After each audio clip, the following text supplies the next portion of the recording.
Haleluya. Silahkan duduk. Ada sukacita saudara-saudaraku? Ada damai saudara-saudaraku? Puji Tuhan, pada hari Minggu pertama kita boleh datang kepada Tuhan, dan kita siapkan hati kita untuk diberkati Tuhan pada hari ini. Yang hadir maupun yang live streaming, siapkan hatimu, Tuhan akan memberkati kita lewat firman ini. Judul firman Tuhan ini adalah berharap pada Tuhan. Kita baca Roma 4 ayat 20 sampai dengan 24. Saya akan bacakan. Simak baik-baik. Saya khotbah paling 25 menit. Tetapi terhadap janji Allah, ia tidak bimbang karena ketidakpercayaan. Malah ia diperkuat dalam imannya, dan ia memuliakan Allah dengan penuh keyakinan bahwa Allah berkuasa untuk melaksanakan apa yang telah ia janjikan. Karena itu hal ini diperhitungkan kepadanya sebagai kebenaran. Kata-kata ini, yaitu hal ini diperhitungkan kepadanya, tidak ditulis untuk Abraham saja. Tidak ditulis untuk Abraham saja, tetapi ditulis juga untuk kita. Sebab kepada kita pun Allah memperhitungkannya, karena kita percaya kepada Dia yang telah membangkitkan Yesus Tuhan kita dari antara orang mati. Beri kemuliaan untuk Tuhan. Hari ini kita diberkati Tuhan, berpengharapan kepada Tuhan. Di tahun yang kita jalani ini, kita harus ada pegangan hidup, harus ada sandaran hidup, harus ada kekuatan yang kita pegang. Sebab kalau tidak, kita akan diombang-ambingkan oleh situasi ini. Ada satu oknum yang mutlak dan abadi, yang tidak pernah berubah oleh zaman apapun, yang Alfa dan Omega. Itu Allah yang kita sembah dalam nama Tuhan Yesus Kristus. Dan itulah Allah yang memberkati Abraham. Kenapa Abraham diberkati? Mari kita dengarkan. Mari kita ikuti. Yang pertama, Abraham itu diberkati karena dia taat kepada perintah dan panggilan Allah. Allah berkata kepada Abraham, "Hai Abraham, keluarlah engkau dari tempatmu, dari kampungmu, dari kotamu, pergi ke suatu tempat yang akan kutunjukkan kepadamu." Karena Allah yang berkata demikian, Abraham respon pergi. Tidak ditanya, kemana Tuhan? Pergi. Lot juga pergi, saudaranya. Abraham berkata kepada saudaranya, kepada Lot, "Lot, lihatlah, engkau memilih duluan, bukan aku," kata Abraham. Ya, luar biasa imannya Abraham. "Kalau engkau ke timur, aku ke barat. Kalau engkau ke utara, aku ke selatan." Lalu Lot melihat dengan pemandangannya sendiri. Dilihat Sodom dan Gomora, yang tempat yang bagus sekali. Di situ kota, di situ luar biasa kehidupan.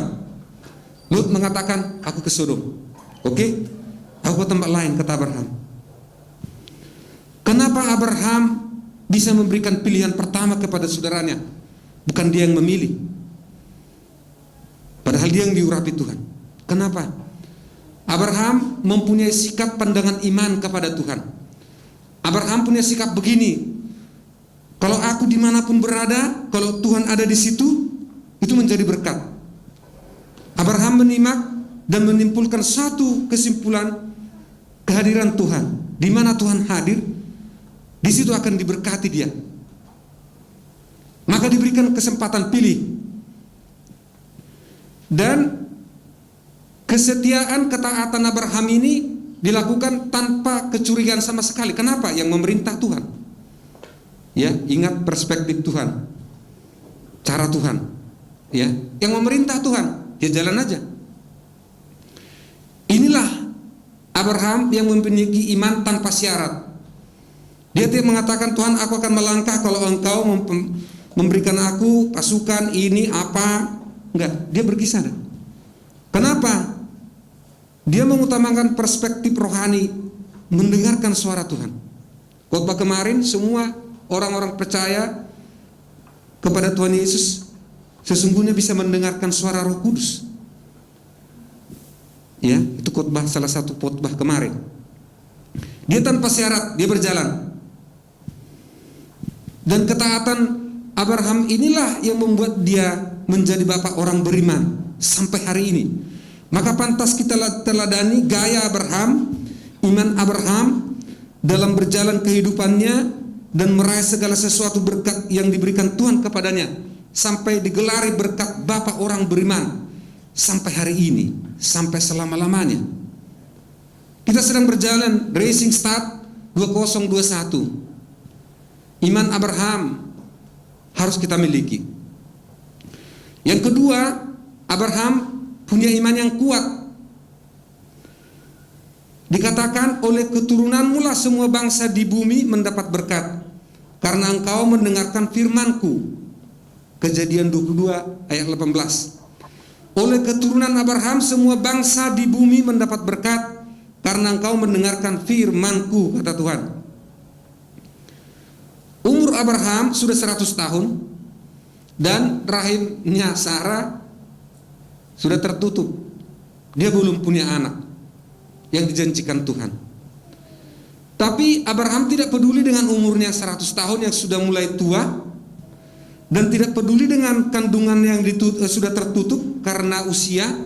Tetapi dia pegang sederhana, Tuhan kok yang berkata, Tuhan kok yang berjanji. Itu aja yang dia pegang. Maka apa yang terjadi kalau Tuhan mengatakan sesuatu, itu tak satu kekuatan apapun yang menghalang itu.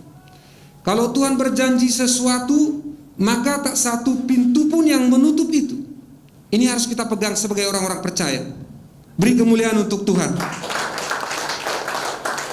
Kalau tangan Tuhan yang membuka pintu, gak ada yang menutupnya.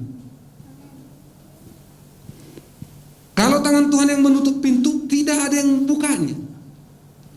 Ini harus kita imani dalam hidup kita, dalam pengikutan akan Tuhan. Dan harus kita imani terhadap anak-anak cucu kita, terhadap generasi-generasi kita. Ya, jikalau Tuhan yang membuka pintu, maka tidak ada yang menutupnya. Abraham fokus dan memakai perspektif Tuhan. Kehadiran Tuhan lah yang membuat dia berkat. Sewaktu dia merantau, ya seperti kita ini juga, Abraham merantau gitu ya, merantau kemana, jalan kemana begitu. Sewaktu dia merantau, di sana kan air menjadi sesuatu yang mahal sekali, bukan seperti di Indonesia. Air itu gampang, ya. Di sana air itu harta, karena susah air. Kalau dia gali sumur itu ada airnya. Lalu orang sekitarnya mengatakan direbut sumur itu. Abraham tinggalkan saja sumur itu. Apakah air itu mengalir? Tidak, kering. Firman Tuhan mencatat begitu. Lalu pindah Abraham ke sebelah lain, digali sumur itu, lalu ada air. Lalu orang lain mengambil sumur itu, ditinggalkan saja. Apakah sumur itu ada airnya? Kosong, kering. Lalu ke beberapa kali begitu, sehingga orang meyakini, mengatakan, oh bukan karena sumur itu maka ada air, tapi karena ada Allahnya Abraham. Saudara-saudara yang kasih dalam nama Tuhan Yesus Kristus, kehadiran Allah menentukan segala sesuatu. Di tahun 2021 ini, yang menjadi pergumulan kita adalah, yang menjadi doa kita terutama adalah, bagaimana kita menghadirkan Tuhan, menghadirkan Roh Kudus di tengah-tengah keluarga kita, di dalam hidup kita, di tengah-tengah karya kita, di tengah-tengah pelayanan kita. Bagaimana kita menghadirkan itu? Sebab bukan karena pedangku aku menang, kata Raja Daud. Ya, panahku pun tidak memberi kemenangan kepadaku, kata Raja Daud. Tetapi Raja Daud mengaku, engkaulah memberi kemenangan kepadaku. Beri kemuliaan kepada Tuhan. Bukan karena pedangmu, bukan karena pedang saya, bukan karena panahku, kata Raja Daud mengaku, tapi Tuhanlah yang memberi kemenangan. Ini yang menjadi dasar iman percaya kita melangkah di tahun 2021 ini. Jadi bukan karena pedang, bukan karena panah kita, tetapi hadirat Tuhan. Bagaimana kita menghadirkan Tuhan? Bagaimana kita menghadirkan Tuhan sehingga Tuhan memberi kekuatan kepada yang lemah, menyembuhkan yang sakit, menghiburkan yang susah. Hadirat Tuhan menjadi menentukan segala sesuatu. Saudara-saudara yang terkasih dalam nama Tuhan Yesus Kristus, hari Minggu kemarin waktu kita fellowship, di atas ada kesaksian seorang ibu sebelum gereja ini diresmikan, ya. Jadi kita berdua di sini hari Sabtu waktu itu, dalam berlutut kita langsung, saya dan Pak Pendeta Simara-Mare.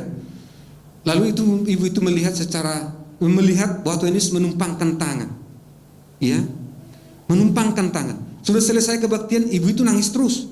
Ditanya kenapa nangis? Aku melihat Tuhan menumpangkan tangan. Artinya di dalam pelayanan kita pastikan ada Tuhan bersama-sama dengan kita. Beri kemuliaan untuk Tuhan. Sebab kalau Tuhan di sini, kita tidak ada kumpul di sini. Saya tidak ada di sini kalau bukan Tuhan yang memanggil kita ke tempat ini. Oleh karena itu kuduskan, ya, hatimu, sucikan hatimu, fokus kepada Tuhan. Ada sesuatu perkara besar, ada sesuatu yang besar yang Tuhan lakukan kepada umat-umatnya lewat pelayanan kita di tempat ini. Lihat janji Tuhan seperti kepada Abraham. Yang ketiga, Abraham membangun mesbah kepada Tuhan. Dimanapun dia berada dibangun mesbah. Dia pindah dibangun mesbah. Dibangun mesbah. Ya, kalau kita baca dalam Kejadian 12 ayat 7. Kejadian 12 ayat 7, saya akan baca. Ketika itu Tuhan menampakkan diri kepada Abraham dan berfirman, "Aku akan memberikan negeri ini kepada keturunanmu." Maka didirikannya di situ mesbah bagi Tuhan yang telah menampakkan diri kepadanya. Firman ini Abraham menjadi renungan saya sejak saya muda, ya. Dan saya senang membaca ini, lakon Abraham ini, kemana dia siang melangkah ada mesbah, ada doa, ada pujian, ada penyembahan kepada Tuhan. Maka hadir Tuhan di situ. Di tanah yang kering pun yang dikerjakan Abraham, hadir Tuhan di situ. Apa yang dikerjakan tangannya berhasil dan beruntung. Firman Tuhan berjanji kepada anak-anak Tuhan. Dalam Yosua mengatakan, apa yang dikerjakan tanganmu akan berhasil dan beruntung. Jangan lupa engkau memperkatakan firman ini. Jangan lupa membuat mesbah kepada Tuhan. Ya, doa, pujian, baca firman Tuhan. Inilah kesuksesan daripada Abraham mengikut Tuhan. Ya. Lalu dikatakan, apa aplikasi iman Abraham ini kepada kita? Ya, di tahun baru ini. Apa penerapan iman lakon Abraham ini kepada kita? Dikatakan dalam Roma yang kita baca tadi, bahwa janji berkat kepada Abraham berlaku juga untuk kita orang percaya kepada Yesus. Kita baca tadi kan di Roma. Janji berkat yang disampaikan Tuhan kepada Abraham berlaku kepada saya, berlaku kepada kita semua. Beri kemuliaan untuk Tuhan. Katakan berlaku kepada saya. Jangan ragu, berlaku kepada saya. Tuhan yang berkata demikian.